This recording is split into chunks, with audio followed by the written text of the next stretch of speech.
ప్రతిపక్షాల కూటమి ఇండియా అనే పేరు పెట్టారు. ప్రతిపక్షాల ఫ్రంట్ కు ఇకపై భారత్ జాతీయ అభివృద్ధి సమ్మిళిత కూటమిగా నామకరణం చేసినట్లు కాంగ్రెస్ జాతీయ అధ్యక్షులు మల్లికార్జున ఖర్గే అధికారికంగా ప్రకటించారు. వచ్చే ఎన్నికల్లో బీజేపీని ఓడించమే లక్ష్యంగా విపక్షాలు రెండో విడతగా బెంగళూరులో భేటీ అయ్యాయి. సోమవారం సాయంత్రం ఈ భేటీ ప్రారంభమవగా మంగళవారం కీలక అంశాలపై నేతలు చర్చించారు.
పక్షాల కూటమికి ఇండియా అనే పేరు పెట్టారు.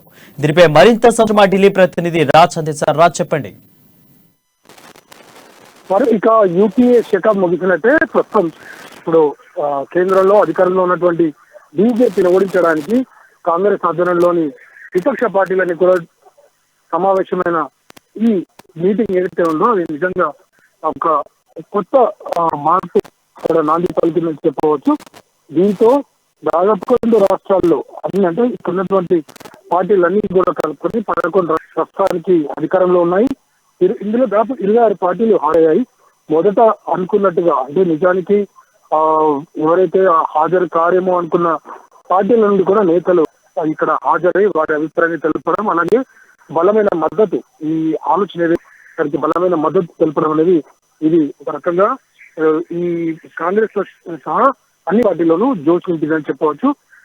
బీజేపీ ఇప్పటి వరకు తన సొంత బలం కంటే ఎక్కువ ప్రతిపక్షాల బలహీనతపైనే ఎక్కువగా ఆధారపడుతోందని, ఇటువంటి సమయంలో తాము కలిసికట్టుగా పనిచేస్తే, ఎందుకంటే మిత్రపక్షాల ఓట్లను వాడుకునే అధికారంలోకి వచ్చింది కాబట్టి బీజేపీ కనుక పనిచేస్తే బీజేపీపై తామంతా కలిసికట్టుగా పనిచేస్తే ఖచ్చితంగా ఓడించవచ్చని భావిస్తాం. మరోవైపు సార్వత్రిక ఎన్నికలకు కూడా ఎక్కువ సమయం లేదు. 5 రాష్ట్రాల ఎన్నికలకు కూడా అతి సమీపంలో ఉన్నాయి.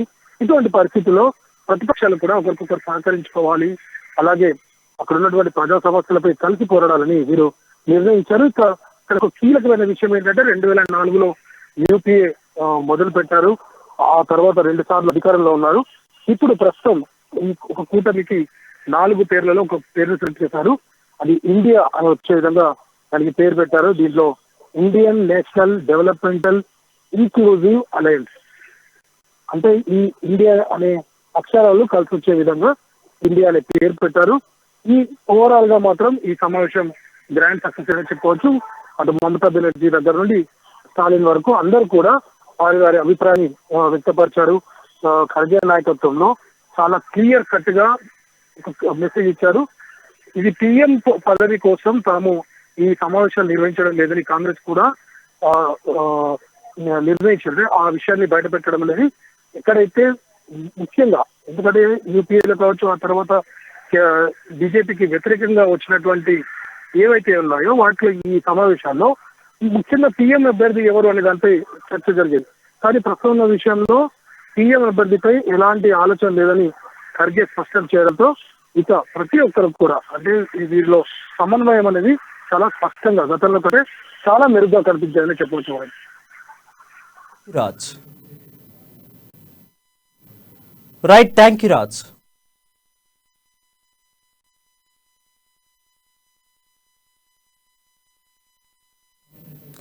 ఇక విపక్ష పార్టీల సమావేశానికి హాజరైన నేతలకు కాంగ్రెస్ పార్టీ అధ్యక్షులు మల్లికార్జున ఖర్గే కృతజ్ఞతలు తెలిపారు. ప్రజాస్వామ్యాన్ని కాపాడుకోవడానికి విపక్షాలన్నీ ఏకమయ్యాయని, దేశంలో ఉన్న అనేక సమస్యలపై 26 పార్టీలు చర్చించుకున్నామని అన్నారు. త్వరలో ముంబైలో మరోసారి సమావేశమవుతున్న ఆయన ప్రతిపక్ష పార్టీలను చూసి బీజేపీ భయపడుతుందని ఖర్గే అన్నారు.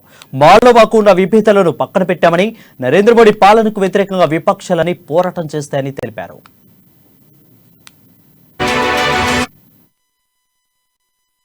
Resolution that will be circulated to you after the meeting, and the details are there. Our alliance will be called, the all people have agreed to have one name for the alliance. Earlier we worked with UPA, now with all 26 parties a new name is given, that is Indian National Developmental Inclusive Alliance, that is INDIL, and this is Indian National Developmental Inclusive Alliance.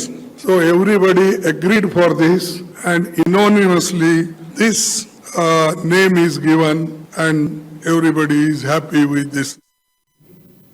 ఇక BJP సిద్ధాంతంలో తమ కూటమి పోరాటం చేస్తుందని Congress party అగ్రనేత రాహుల్ గాంధీ చెప్పారు. అధికారం కోసం దేశాన్ని ఆక్రమించేందుకు బీజేపీ ప్రయత్నిస్తుందని రాహుల్ గాంధీ విమర్శించారు. ఇది బీజేపీ విపక్ష పార్టీల మధ్య యుద్ధం కాదన్నారు.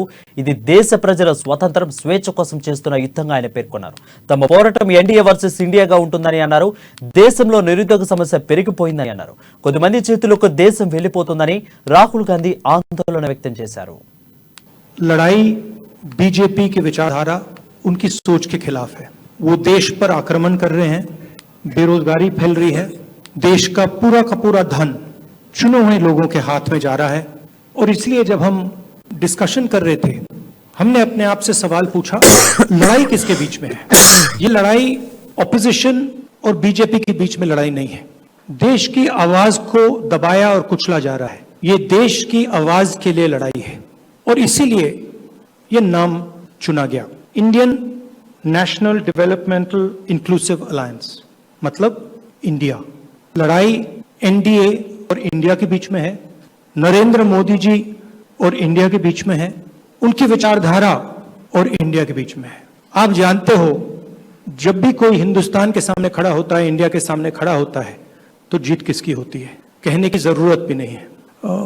मैंने कहा दूसरी मीटिंग है, इसके बाद हमारी मीटिंग महाराष्ट्र में होगी, और हमने निर्णय लिया है, सबने निर्णय लिया है कि अब हम एक एक्शन प्लान तैयार करेंगे, जहां हम एक साथ मिलकर देश में हमारी विचारधारा के बारे में और जो हम देश के लिए करने जा रहे हैं उसके बारे में बोलेंगे. थोड़ा मैं अंग्रेजी में बोल देता हूं. It's honour for me to come here in this meeting. I would like to welcome all the senior leaders from the opposition, like to welcome the press. The idea of India is being attacked today. It is being attacked by the ideology of the BJP. The wealth of India is being snatched from the millions and millions of Indians, and ఇక తమ కొత్త కూటమి పేరు India అని పశ్చిమ బెంగాల్ ముఖ్యమంత్రి మమతా బెనర్జీ చెప్పారు. ఇండియాను బీజేపీ ఎదుర్కొనగలదా అని సవాల్ విసిరారు. ఇకపై తమ ప్రచారం, పోరాటం అంతా ఇండియా పేరు మీదనే ఉంటుందని అన్నారు. తమ దేశం కోసం కలిసామన్న మమతా, బీజేపీ, ఎన్డీఏ కలిసి ఇండియా కటమని ఎదుర్కొనగలదా అని ప్రశ్నించారు. అయితే ఇండియా గెలుస్తుందని, బీజేపీ ఓడిపోతుందని మమతా చురకలంటించారు. ఇండియా కూటమి విజయం సాధించడంతో దేశం గెలుస్తుందని అన్నారు. सरकार बेचना, सरकार खरीद करना एक ही काम है गवर्नमेंट का. इसी के लिए हम लोगों ने आज सब मिलके एक रियल चैलेंज लिया है. डिटेल्स खड़गे जी ने आपको फुल फ्लेजेड नाम बताया, लेकिन इसका शॉर्ट फॉर्म में होता है India. Let us challenge India. NDA, can you challenge India? Bhajpa, can you challenge India?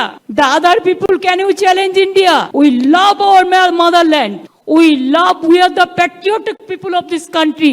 We are for youth, we are for students, we are for farmers, we are for Kishans, we are for Dalits, We are for good economy. We are for the country. We are for the world. So our challenge will be all focus, all publicity, all campaigning, all program. It will be under the banner of India. If anybody has a challenge, catch us if you can.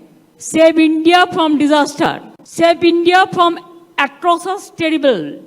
Save atrocious terrible from Manipur. Save the people of India. Save India. इसको हम भारत बोलते हैं हिंदी में और English में India है। India को बचाना है, देश को बचाना है। भाजपा तो देश बेचने का सौदागिरी कर रहा है, देश बेचने का सौदागिरी कर रहा है, लोकतंत्र को खरीदने का सौदागिरी कर रहा है। इसी के लिए आज कोई इंडिपेंडेंट एजेंसी को भी काम नहीं करने देता है। सरकार बेचना, सरकार खरीद करना एक ही काम है गवर्नमेंट का। इसी के लिए हम लोग